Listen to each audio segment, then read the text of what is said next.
Hey, what's up you guys? It's Travis, and today I'm going to be telling you guys the story about the reason why my ex-boyfriend and I broke up. But before I do that, I want to tell you guys that this video is going to be sponsored by Match.com. I did a video talking about Match several months ago where I went on this date with this guy who I'm still friends with to this day because he was a really awesome person. So I'm excited to share it with you guys again today because Match has a new feature that they've added called Match Stories. Match Stories allows you to put a slideshow of photos over your page and allows you to add audio clips to explain those photos, which I think gives a more personal connection to your profile. It's basically like sitting next to someone and showing them your photos and explaining them to that person so they get a better idea of who you are. It's a cool feature, and I really like Match because it really is in line with who I am as a person because I'm much more of a relationship-oriented person. It's not a casual dating website, it's something that's meant for more serious people. That's why I'm excited to share that with you guys today. Because Match wants you to try out this new feature, they're offering a 25% discount if you sign up right now with the discount code that I'll put down in the description section below. Download the app, let me know what you guys think, and now let's get into my story.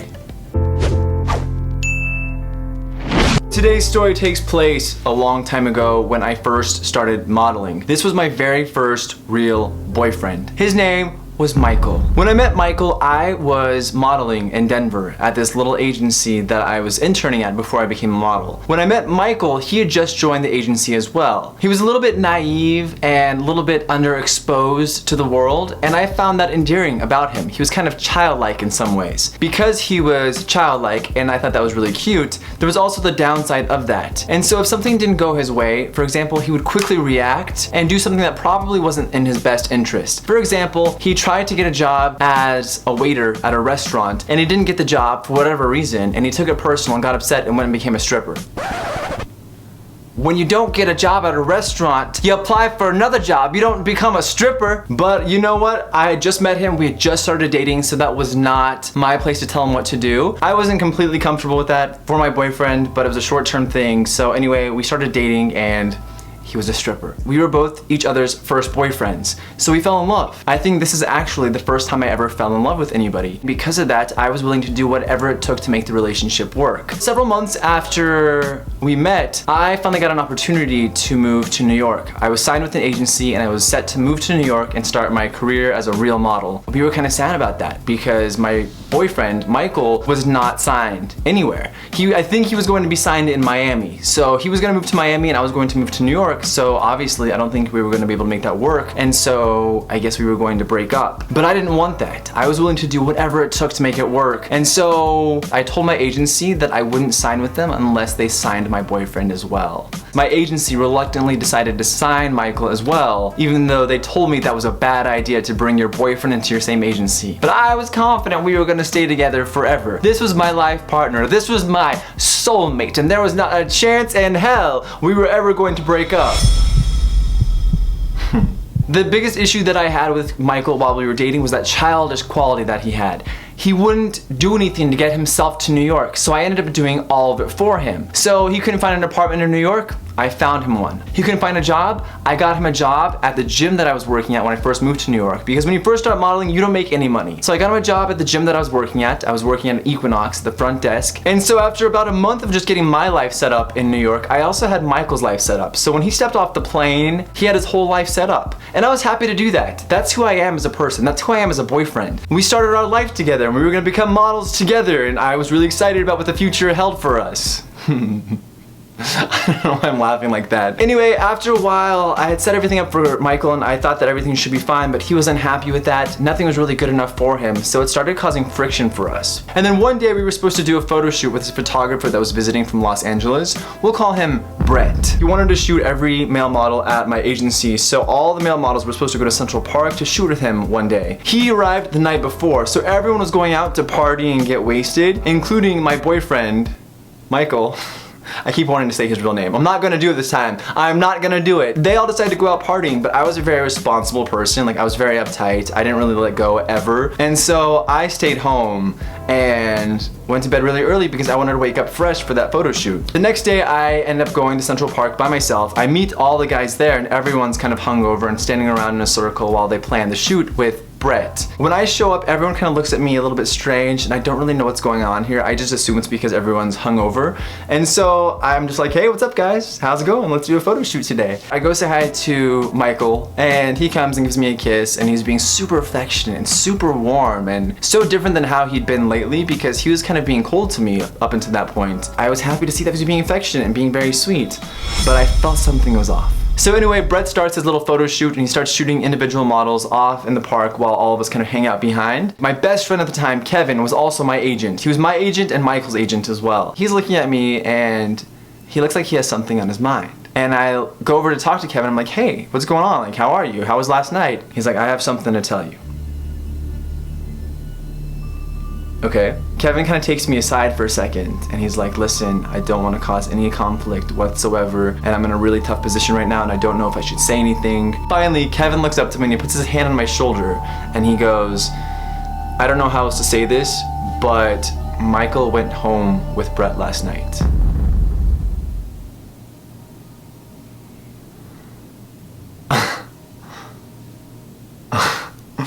Like, the eye started twitching. I swear the eye started twitching. And so I'm sitting there trying not to lose my shit, because I honestly feel like I'm about to pounce this. My friend Kevin right away is like, Travis, you're a professional. You've got this. Please focus on the photo shoot. Let's deal with this later. Don't make a scene. And I was like, I'm sorry. I'm sorry. I can't talk to you right now. I need a moment. Just give me a moment. Give me a second. Michael sees me and he knows something's going on. And finally, Brett comes back with his model that he just shot, and we're all standing in a circle as Brett starts telling us his next plan for the photo shoot. I'm sitting there and I can't even look Michael in the face. He's standing across from me in the circle and he knows something's wrong. And I look up and he goes, what's wrong? Ooh, ooh, motherfucker. The way you move your lips like that right now, motherfucker. Don't even try it, motherfucker. I'm about to fight your ass. I look back down. Oh no, Lord. I can't look up. I can't look him in the face right now. I thought I could, but I could not, Lord. Please give me the strength right now, please. Against my better judgment, I look up again. I look Michael right in the face, and he goes, I love you. Woo! That was it. You son of a bitch. Don't you tell me you love me. I hate you so much. How could you do this to me? A very 20-year-old meltdown is what I had right there in Central Park. Everyone just freezes because I've always been a pretty relaxed, easygoing person. I don't really get angry like that, but in that moment I was, and I snapped. It was hard. It broke my heart because this was my very first love, and he cheated on me. So Brett wanted to end the photo shoot, so he starts to walk away, and I was like, nah. I woke my ass up at 7 a.m. to be here to meet y'all. You're gonna take my picture right now. And so Brett and I walk away. Michael's just standing there crying, and the other models are like, what the hell's happening? And I go do a photo shoot with the guy who slept with my boyfriend the night before. I don't know why I decided to do that photo shoot, because the photos weren't even that good, but I just felt like I had to do it on principle. I didn't want to be moved by his actions, and so I decided to do the photo shoot. It was very awkward. He tried to tell me he was sorry, but I was like, nope, don't talk to me right now. Just take the pictures. I finished the photo shoot, and Michael and I broke up that day. Cut to a couple of weeks later, Michael finds a new boyfriend. Michael keeps the same job that I got him at the gym. He keeps the same agency. He's booking more at the agency than I am. And he kind of has his whole life set up. And I'm the one that's kind of left behind now, struggling and trying to deal with the aftermath of this breakup and having to see this person in my daily life because I made his life mirror mine. It was my mistake, and I hated myself so much for that. Michael has his new boyfriend now, his super hot model boyfriend. They're a cute couple making out everywhere we go, and I'm just like the single one standing there with like my handbag. Not sure why I have a handbag. Got cats crawling all over my shoulders. I'm like, what the f is this? Where did this cat come from? I'm allergic to cats, so I don't know why there was a cat. But that's all I was doing, just sitting there being single. Just being my damn single self. So one day, I finally got some good news. I finally got some good news from my agent. Kevin calls me and he goes, Travis, I got some good news for you. And I was like, tell me what it is, Kevin. And he goes, you just booked a magazine cover. And I was like, shut the f up. He's like, yes, you did. And I was like, no, I didn't. He said, yes, you did. I was like, okay, I did. Maybe I did. But before I can get too excited about that, my friend Kevin tells me there's a little bit of a catch to this. And I said, okay, what's that catch? And he goes, you booked it alongside someone else. It's actually down to you and one other model at the agency for this national magazine cover. He doesn't even have to say a word before I know right away that it's Michael. This was a really big moment for me because Michael. This magazine cover, I know it sounds stupid. It doesn't sound like a big deal at all, especially it sounds stupid being a model and thinking that that's a big deal. But for me, it was more than just getting a magazine cover. It was about having something work out for me because my ex-boyfriend got away with everything in the breakup and he was the one that cheated on me. I didn't do anything to deserve that. Michael and I go to this photo shoot and they're gonna shoot us in 2 separate frames, and the magazine's going to pick which one they like the best. The shoot is very simple. It's just us on a white wall. We're kind of playing with our shirts, doing like a sexy face or whatever. The photographer takes like 5 or 6 photos. Michael and I leave, we go our separate ways, and that's the end of it. Now the magazine wasn't going to tell us who got the actual cover. The only way we were going to find out is when we saw that magazine in the stores. The next 4 weeks were the longest 4 weeks of my entire life while we waited for that magazine to come out. I went there every single day to check. I'd meet my agent at his agency and we walked to the Virgin Records store on Union Square to see if the magazine was out. So finally, one day, I don't know where I got this southern accent from, but one day I was walking through Union Square.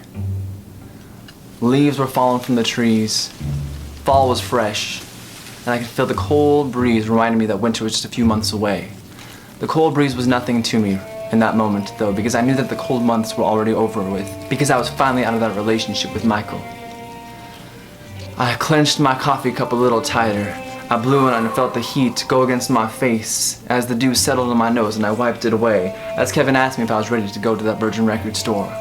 He was wearing a long brown pea coat, his favorite pea coat, as we walked that long walk to the Virgin Records store. The little path winded like the yellow brick road as we walked to that store and we could see the Virgin Records store in the distance, those bright red flashing lights calling us, beckoning us, telling me to come see what was in store. So as I walked to that Virgin Records store, I grabbed that metal door. I can still feel the cold of the metal against my hands as I pulled that door open. I heard the clank of that door and I pushed it open to make way for Kevin to make his way through the door as well. As I walked in through those doors, I would normally walk to the left. To the left is where the magazines were. That's right, Lord Jesus. And as I started walking that way, Kevin grabs my arm and he goes, Travis, look. I looked over, directly in front of me. And in front of my face, I saw the magazine. There was a whole display set up in front of the store displaying this magazine for all the world to see. And on that cover, I saw my face.